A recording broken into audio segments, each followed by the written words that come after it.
of the most powerful things an American citizen can do. It puts in power those who are going to rule over our cities, states, and countries, and can even change the laws found in our very Constitution, defined in Article 6 as the supreme law of the land. Nowadays, voting is a constitutional right guaranteed in the 15th and 19th Amendments, which ban the government from prohibiting people from voting based on their race or gender. But where the Constitution says this, there are stains of the blood, sweat, and tears from the millions who fought for this right. Through their work, the power to change our futures has been handed to us on a silver platter. And now, our only obligation is to make sure that our vote is an informed one. Let me elaborate. Say I asked you right now to choose between John Doe and Jane Smith. Got your answer? Great job! You made a choice. But it didn't mean anything, did it? Well, yes and no. Your vote meant nothing in substance. You made it without any information on what the candidates stood for, or really who they are. But say that I told you that your candidates ended up winning, but by an incredibly narrow margin. 1 vote off. Ladies and gentlemen, that is the danger of uninformed voting. It's the equivalent of a wad of paper thoughtlessly thrown into the trash can. But it still goes in the landfill. As Americans, we must vote for what will defend our freedom, our rights, and our Constitution. And if we make our choice without any idea what the words on our ballot means, then how can we fulfill this obligation? But voting uninformed doesn't always mean voting without a clue what's going on. Let's go back to our previous example.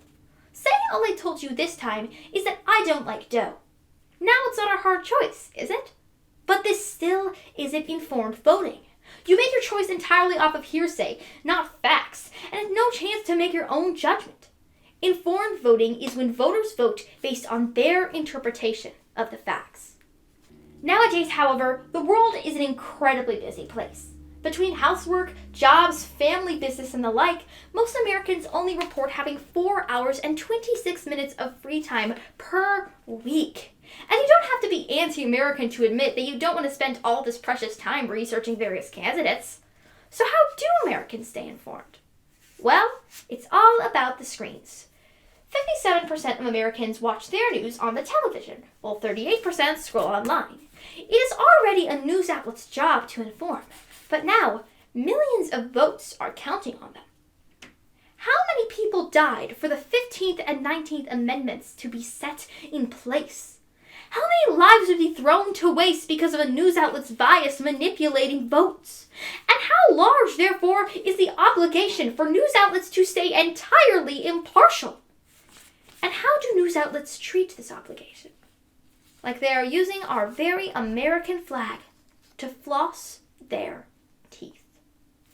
74% of Americans say that the news tends to favor one political party over another. 37% perceive a great deal of bias in today's news. Only 18% say they have a lot of trust in national news. In social media alone, 83% say that one-sided news is at least a moderately big problem. But the most frightening statistic of all is that 69 say the same for censorship. Censorship! Censorship! Is it not in the very First Amendment, where we are guaranteed the right to say what we want, the right to free speech? In fact, when you really think about it, uninformed voting itself is censorship. The uninformed don't act on their own opinions. In fact, their own judgment is thrown aside entirely. And as for the minority who have the free time to find their own facts, they are overwhelmed by this majority. Therefore, the news media is silencing all of America, a country that was founded on the ideal of freedom. And what repercussions did they receive for this? Nothing. Nothing. No repercussions at all for not only letting millions of Americans down, but for starting to ruin our country. Because how can any country function with an informed populace? Listen. You don't have to think that America is the greatest country ever to realize this is a problem. In fact, that's even more reason to be angry here. Because you have the power to create the future that you want to see and to influence what America will become. But this change requires a vote.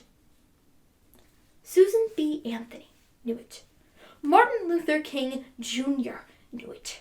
Every single spokesperson for every single minority knew that the 15th and 19th 14th Amendments were the foundation for the future that they wanted to create. If you want to change America, you have to raise your voice. And if you are singing the song of another bird, you are nothing but a mockingbird made only to confuse and scramble every ideal America holds close to her heart. We have the right to make our own song and our own future. And if this right is taken away by the very people we trust to inform us,